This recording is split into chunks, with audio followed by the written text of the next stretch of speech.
Manchester United is in a financial crisis. They've been unprofitable for the last 6 years, with a total net loss of over £400 million. Old Trafford is falling apart, with the roof leaking on live TV and a reported rodent infestation. A new co-owner, Jim Ratcliffe, has cut 40% of the staff, cancelled free meals, and said that the club would have run out of cash by Christmas 2024 if he hadn't intervened. And that's before you get to the on-field drama. United have fired 6 permanent managers since Sir Alex Ferguson left in 2013. And last year they finished 15th, their worst performance in 50 years. So how did a club with fans in every corner of the world, a trophy cabinet of dreams, and sponsorship deals worth hundreds of millions of pounds end up here? It's a story about what happens when greed and financial engineering meet a beloved institution, when a once-in-a-lifetime manager leaves and can no longer paper over the cracks, and when the people who run a football club are investment bankers, not ex-players.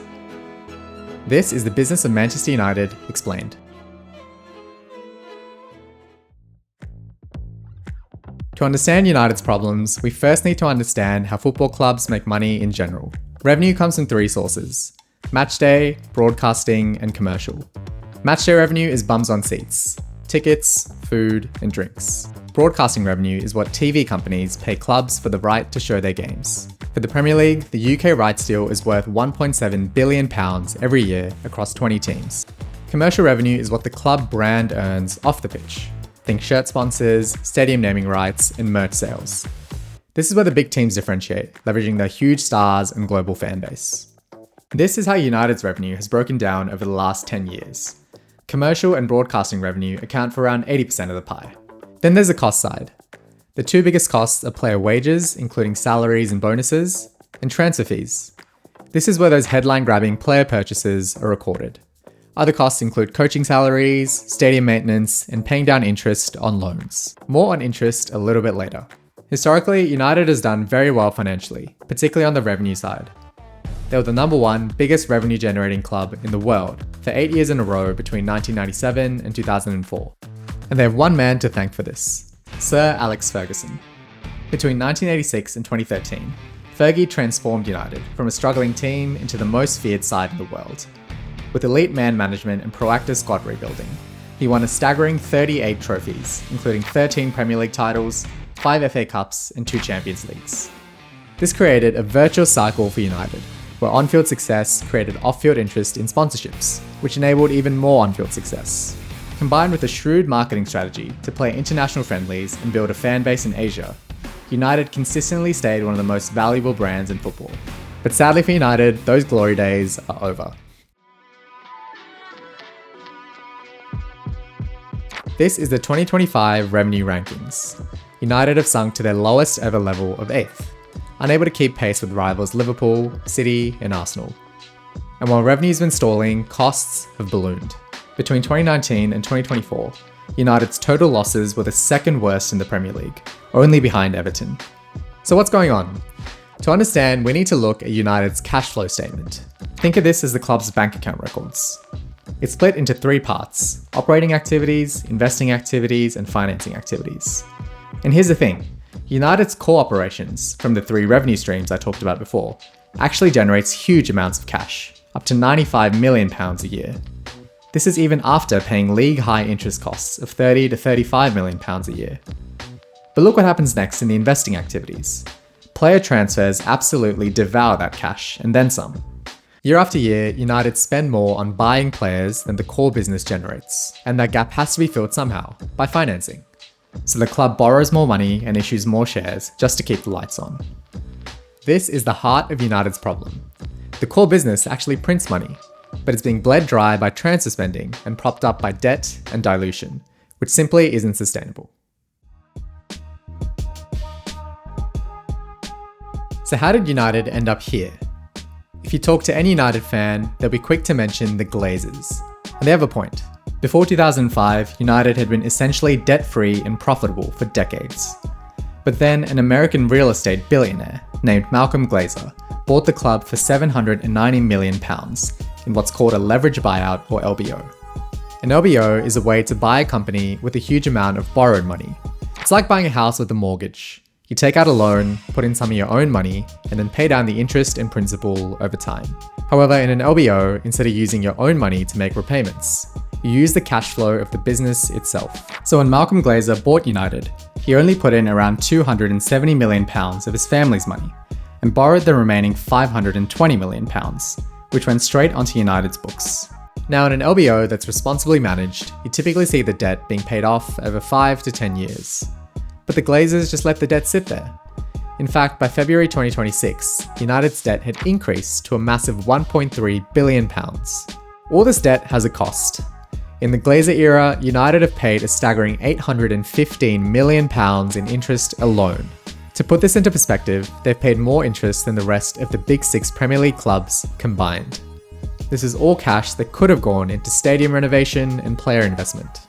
And the cherry on top, while the club's been crumbling, the Glazers have been treating it like their personal cash cow.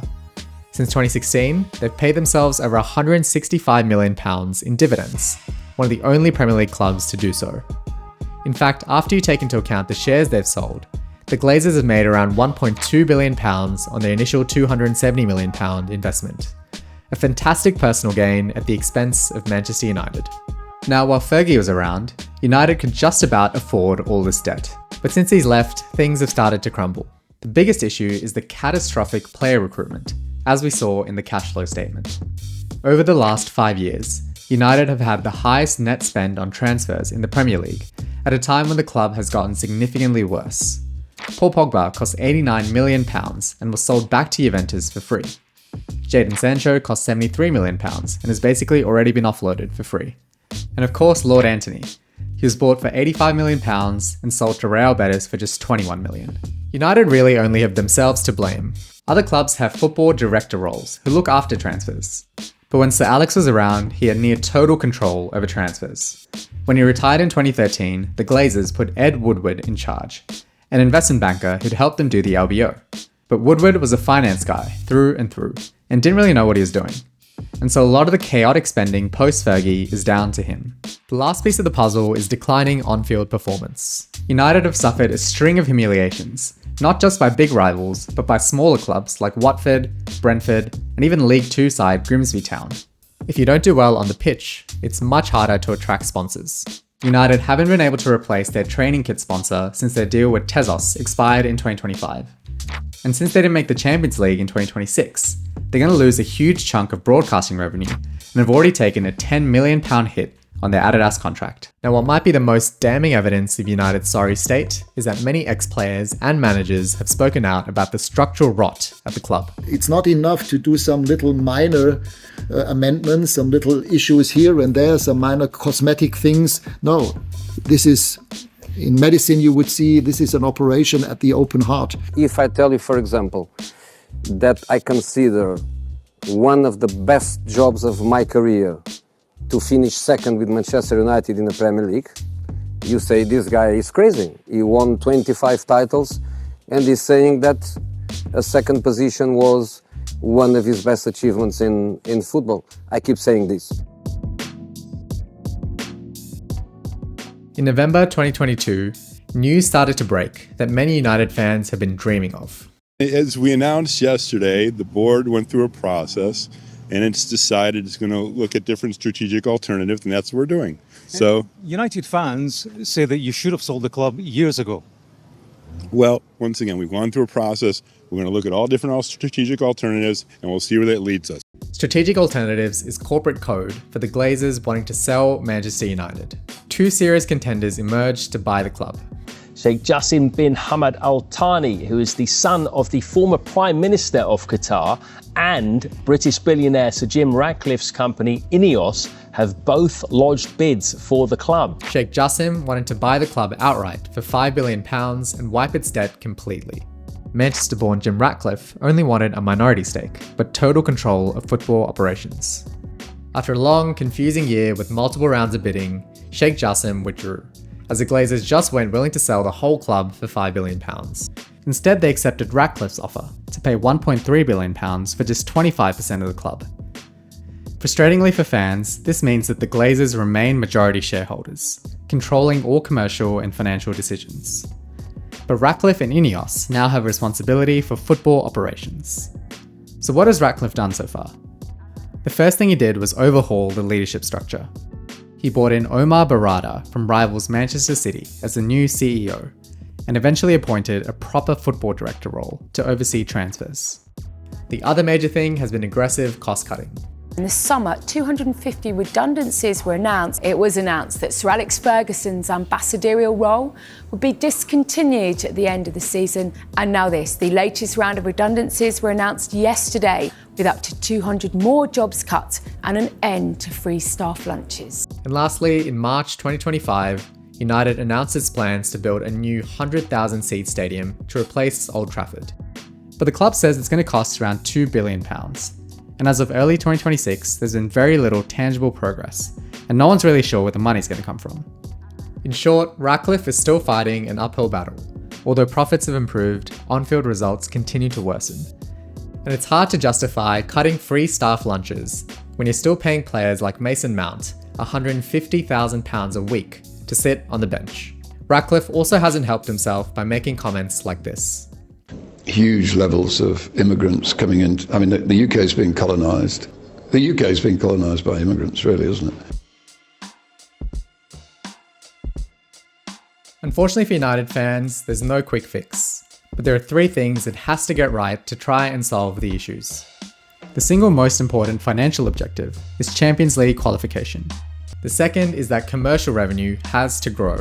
This is where the Spanish giants like Real Madrid and Barcelona have been able to outpace United. Part of this comes from on-field performance, but United may also need to explore additional deals, like selling naming rights to Old Trafford. And lastly, the cost discipline has to continue. United's wages are still inflated by historical standards, and of course the gigantic debt burden remains. More tough decisions will need to be made that somehow balance United's debt with the need to sign world-class players and be competitive. So could Manchester United actually go completely broke and disappear? The short answer is no. They're too valuable, too well-known, and too cash-generative to simply vanish. What could happen, however, is a prolonged period of mediocrity, a club that once defined English football becoming a mid-table also-ran, watching rivals with better ownership and better governance pull forward. This is a real threat, and it's already happening. Thanks for watching the second episode of Playbook. I've been blown away by the response to the first video. If you want to support me, please like, comment, and subscribe. I'm on the road to 10,000 subscribers.